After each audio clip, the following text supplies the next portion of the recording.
అధికార పార్టీ వాళ్ళు ఏమనుకున్నా కానీ జరుగుతుంది. ఎంత దౌర్జన్యమైనా చెయ్యొచ్చు. వాళ్ళని అడ్డుకునే శక్తి ఎవరికీ లేదు. పోలీసులు నామమాత్రంగా ఉంటారు, ప్రేక్షక పాత్ర పోయిస్తారు. అధికార పార్టీ ఎమ్మెల్యేలు చెప్పిన మాటే వింటారు అని పోలీస్ మీద, చట్టం మీద ఒక చిన్న చూపు ఏర్పడదా? ప్రజాస్వామ్యం పట్ల ఒక చిన్న చూపు ఏర్పడదా? ఈ సంకేతం, ఈ సందేశాన్ని ప్రజలకు మీరు ఇచ్చిన తర్వాత ప్రజలు ఏ విధంగా మిమ్మల్ని గౌరవిస్తారు? మిమ్మల్ని బలహీనుడు ఏ విధంగా మిమ్మల్ని ఆశ్రయిస్తారు? న్యాయం కరువైన వాడు మిమ్మల్ని ఏ విధంగా ఆశ్రయిస్తాడు? బలహీనుడైనా, న్యాయం తక్కువైన వాడైనా, అవసరమైన వాడు ఎవడైనా మీ దగ్గరికి రాడు. రేపొద్దున అధికార పార్టీ ఎమ్మెల్యేల దగ్గరికి పోతారు. ప్రొద్దుటూరులో వరదారి దగ్గర పోతారు, ఇంకొక ఊళ్ళో అయితే అధికార పార్టీ ఎమ్మెల్యే దగ్గరికి పోతారు. మీ దగ్గరికి రారు. కారణం, మీరు డూడు బసవన్నని, మీరు నిమిత్త మాత్రులని, అధికార పార్టీకి అనుకూలంగా వ్యవహరించే వాళ్ళని చెప్పి పోలీసులకు ఒక సందేశాన్ని ఇస్తున్నారు. మీరు ఇదే పని నేను చేయలేదే. 2019 నుంచి 24 వరకు 5 సంవత్సరాల కాలం నేను చేయలేను. పోలీసుల పట్ల అత్యంత గౌరవంతో ఉన్నా. పోలీసు అన్నలారా, పోలీసులకు పూర్తి స్వేచ్ఛ ఉన్నది. వారి విధి నిర్వహణలో చట్టానికి లోబడి వాళ్ళు పనిచేసే స్వేచ్ఛ వాళ్ళకు ఉన్నది. మా ప్రభుత్వంలో ఒక్క తప్పుడు కేసు లేదు. పొద్దుటూరులో ఒక్క ఎన్నికల్లో అపశృతి లేదు. పంచాయతీ ఎన్నికలు కానీ, జడ్పీటీ ఎన్నికలు కానీ, మున్సిపల్ ఎన్నికలు కానీ మేము గెలిచినాం, వాళ్ళు గెలిచినారు. అందరూ డబ్బులు ఖర్చు పెట్టినారు. ఎవరికి ఏ ఇబ్బందులు లేవు. ఒక కేసు నమోదు లేదు. అంటే దాని అర్థం, ఆనాటి అధికార పార్టీ ఎమ్మెల్యేగా నేను ప్రవర్తించిన తీరు ఈనాటి అధికార పార్టీ ఎమ్మెల్యే వరదరాజిరెడ్డి ప్రవర్తించలే. ఆనాడు నేను ప్రవర్తించింటే నాకు కూడా మీరు డూడు బసవననే, నాకు కూడా డూడు బసవనని ఆ రోజు మీరు. ఈరోజు వరదరాజిరెడ్డికి అనుకూలంగా ఉండాలని, నాకు ఉండరని కాదు, నాకుంటారు. కానీ నేను ఉపయోగించుకోలే మిమ్మల్ని. నేను మిమ్మల్ని గౌరవించిన, పోలీసులను గౌరవించిన, చట్టాన్ని గౌరవించిన, ప్రజాస్వామ్యాన్ని గౌరవించిన, హింసను ప్రేరేపించలే, శాంతియుత వాతావరణాన్ని గౌరవించి ఆహ్వానించిన నేను. ఇంత చేస్తే కేసులు పెట్టరా మీరు? కేసులు, కంప్లైంట్ ఇచ్చినాం, ఎస్పీ గారికి కూడా ఈమెయిల్ చేసినాం. ఏ బాయిల పడాలి? మేము ప్రజాస్వామ్యాన్ని కూలి చేసిరి. ఎన్నికల్లో మేము 15 మంది నుండి గెలిచాల్సింటే గెలిచకుండా చేసిరి. మమ్మల్ని రాళ్లతో కొట్టిరి, దౌర్జన్యం చేసిరి, అవమానం చేసిరి, భరించినాము. కనీసం కంప్లైంట్ ఇస్తే ఆ కంప్లైంట్ కూడా రిజిస్టర్ చేయరా? ఏ బాయిల పడాలంగా? మీరు అయిపోయినారు. రేపు సోమవారం ఎస్పీ గారిని కలుస్తాం. మా ధర్మాన్ని మేము పాటిస్తాం. జిల్లా అంతటికి పెద్ద అధికారి ఎస్పీ గారు కాబట్టి ఆయన కలిసి జరిగిన ఈ తతంగం అంతా మళ్ళీ ఆయనకు వివరిస్తా. రేపు సోమవారం ఏదో ప్రజా దర్బార్ ఏదో ఉంటుంది కదా, పోలీసుల్ని కలిసి ఇస్తాం. ఎస్పీ గారి పైన మాకు విశ్వాసం ఉంది. కనీసం ఆయనైనా కానీ ఇక్కడ లోకల్గా ఉండే పోలీసులను, డిఎస్పీని మందలిస్తారని చెప్పి, న్యాయం చేస్తారనే నమ్మకం ఉంది. ఒకవేళ ఆయన కూడా మా పట్ల న్యాయాన్ని చేయలేకపోతే న్యాయస్థానాన్ని ఆశ్రయిస్తాం. కోర్టుకు పోవాల్సిన పరిస్థితి వస్తుంది, ప్రైవేట్ కంప్లైంట్ వేయాల్సి వస్తుంది, కోర్టులో కేసు రిజిస్టర్ చేసుకోవాల్సిన పరిస్థితి వస్తుంది. ఇంత దూరము పోవడం అనేది మంచి పద్ధతి కాదు. పోలీస్ స్టేషన్లో నమోదు కావాల్సిన కేసు పోలీస్ స్టేషన్లో నమోదు కాకపోవడం, ఈ నుంచి ఎస్పీ గారిని మేము కలవడం, అక్కడి నుంచి మళ్ళీ మాకు న్యాయం జరగకపోతే కోర్టుకు పోవడం, ఇదంతా అప్రజాస్వామికంగా మీరు వ్యవహరించడం వలన మేము తీసుకునే నిర్ణయాలు అవుతాయి తప్ప మరొకటి కాదు. ఆ స్థితికి మమ్మల్ని తీసుకుపోవద్దని కోరుతున్నాం. మేము మీడియా ముందుకు వచ్చి పోలీసులు మేము విమర్శించే స్థితి మాకు తీసుకురావద్దు మీరు. ఎందుకంటే ఇది సమాజానికి మంచిది కాదు. బలహీనులు రక్షించే వాళ్ళు పోలీసులు, అన్యాయం దొరికితే రక్షించే వాళ్ళు పోలీసులు.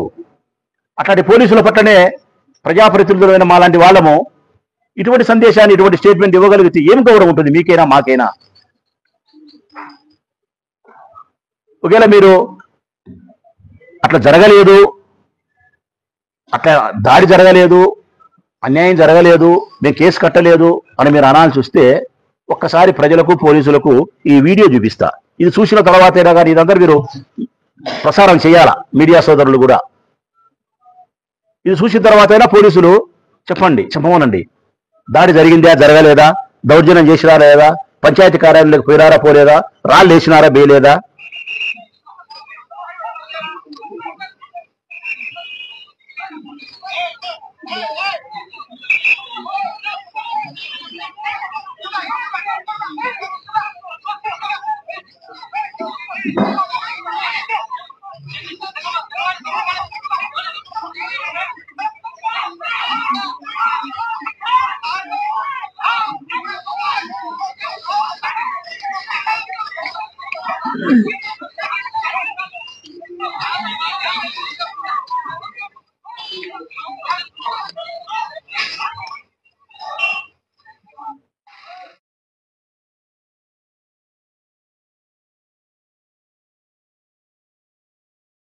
ఇదంతా చూసిన తర్వాత కూడా దాడి జరగలేదని ప్రొద్దుటూరు పోలీసులు చెప్పగలుగుతారేమో చెప్పమనండి. అందులో ఉండేటి రాఘవేంద్ర పైన దాడి చేసిన సంఘటన కనపస్తుంది. రాళ్లతో దాడి చేసి మా జీపులు పగలగొట్టినది, మా మనసులో దెబ్బలు తగిలినది కనపస్తుంది. ఆడోళ్లకు రాళ్ళు తగిలితే రాళ్ళు తీసి మాట్లాడినది, పాపం మాట్లాడినది కనపస్తుంది. ఎన్నిక జరిగే పంచాయతీ కార్యాలయంలోకి వాళ్ళ మనసులు చేపల మార్కెట్లోకి మీ సమక్షంలో పోతా ఉంటే మీరు మౌనంగా ఉండేది. పంచాయతీ కార్యాలయంలో ఎన్నిక జరిగే రూమ్లోకి ఈ 20 మంది వార్డు మెంబర్లు తప్ప అన్యుడు ఎవరు వేయడానికి ఛాన్సే లేదు. అట్లాంటి చోటికి 30 మంది ఉన్నారు వాళ్ళు, తెలుగుదేశం పార్టీ చోటా మాట మనుషులంతా. అది ఎవరి సమక్షంలో? 2 ఎస్ఐ పక్కనే ఉన్నాడు, సెల్ పాయింట్ నవీన పిల్లోడు మాట్లాడుతున్నాడు, రాజశేఖర్ వినాయక గార్మెంట్స్ మాట్లాడుతున్నాడు, పర్లపాడు మహేశ్వరుడి మాట్లాడుతున్నాడు, కోరం ఉందంటున్నారు. నకిలీ వార్డు మెంబర్లను పంపించి కోరం ఉంది ఎన్నికలు జరపని చెప్పి ప్రశ్నించేది ఎవరు? వార్డు మెంబర్లు కాదు, తెలుగుదేశం పార్టీ కార్యకర్తలు. ఇది చూస్తుండేది ఎవరు? పోలీసు వాళ్ళు. ఇది న్యాయమేనా పోలీసులారా? మీకు కొంచెమన్నా అనిపించడం లేదా? మీరు కేసులు కట్టరా? ఇది చేయడమే మీరు తప్పు చేసేదానికి పెద్దగా మిమ్మల్ని ప్రశ్నించకుండా గమ్మున ఉండాం. కనీసం కంప్లైంట్ ఇస్తే కేసు కట్టరా మీరు?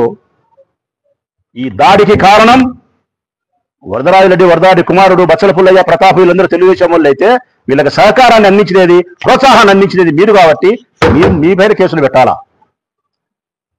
మిమ్మల్ని ముద్దాయిలు చేస్తా. నాకంటూ ఎవరో వేస్తే ఈ రోజు జరిగిన సంఘటనకు మీరు ఎవరెవరైతే ఈ రోజు ప్రేక్షక పాత్ర పోయించి వాళ్ళకి సహకరించి మమ్మల్ని కొట్టించినారో మీరంతా ముద్దాయిలు అవుతారు. రేపొద్దున ఎఫ్ఐఆర్లో నమోదవుతారు. ఎందుకు కాకుండా పోతారు మీరు ముద్దాయిలు? చట్టం అందరికీ సమానమే కదా. సమాజంలోని పౌరులకు, పోలీసులకు అందరికీ సమానమే చట్టం. తప్పు చేస్తే మీరైనా ముద్దాయిలే, తప్పు చేస్తే రాజకీయ నాయకులైన ముద్దాయిలే, పౌరులైన సమానమే. మీరు తప్పు చేసినారు, మమ్మల్ని కొట్టించడానికి మీరు కారణమైనారు. మీ సమస్యలో కొట్టాడు, మమ్మల్ని సంరక్షించలే.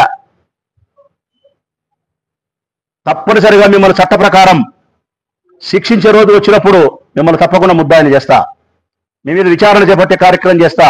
మీ ఉద్యోగాలు తొలగించే ప్రయత్నం చేస్తా. మిమ్మల్ని సామాన్య పౌరులుగా నిలబెట్టే ప్రయత్నం చేసి తీరుతా. మీకు నేను ఇది రాసి పెట్టుకోండి. మీరు మీ ఇష్టానుసారం అంటే రేపొద్దునంగా జరగనాంటి ప్రొద్దుటూరులో జరిగితే ఎవరు దీనికి రక్షణ? మా ఇళ్ల మీదకి వచ్చి దాడి చేసి మా వాళ్ళని మమ్మల్ని చంపేస్తే ఎవరు దీనికి కాయలి? ఈ బుద్ధి ఇంత ఘోరానికి ఒడిగట్టిన వాళ్ళు రేపొద్దున ఇంతకంటే ఘోరానికి మీరు ఒడిగట్టరని ఏమైనా గ్యారెంటీ ఉందా? ఎంత గౌరవించినాం మిమ్మల్ని మేము, ఎంత వినయంగా మీతో మాట్లాడినాం, ఎంత సానుకూలంగా మీకు సమస్యలు చెప్పినాం మేము. డిఎస్పీ గారికి అయితే లోపల మా వార్డు మెంబర్ ఒకటి ఉంటే తీసుకొచ్చి మా దగ్గర ఇడిచిపెట్టాలని చెప్పింది ఆ అమ్మ. ఇంటికాడ ఇడిచిపెట్టి కావనూరు పంపించి ఏర్పాటు చేస్తారు.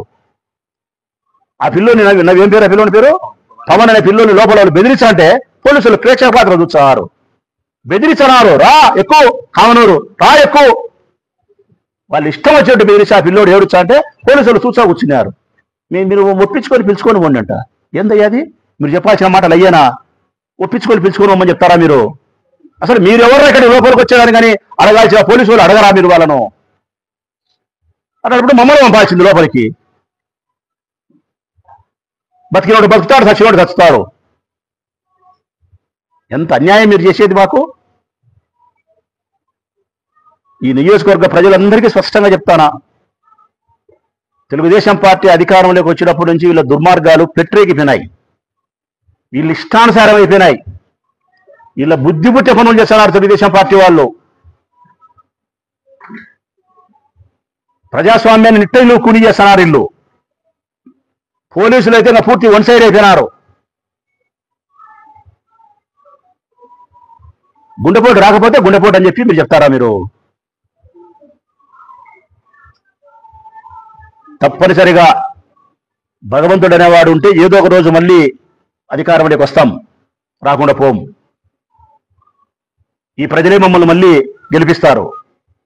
గెలిపించినప్పుడు ప్రజాస్వామ్యాన్ని ఏ విధంగా పరిరక్షించాలనో పరిరక్షిస్తాం మేము.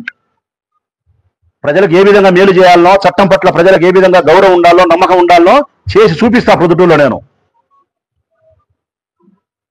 దయచేసి ఎస్పీ గారికి నేను విజ్ఞప్తి చేస్తా ఉన్నా, రేపటి దినం వచ్చి మిమ్మల్ని కలుస్తాం సార్, మేము ఇవన్నీ మేము విన్నవిస్తాం, మాకు జరిగిన అన్యాయానికి న్యాయం చేయమని కోరుతా ఉన్నాం.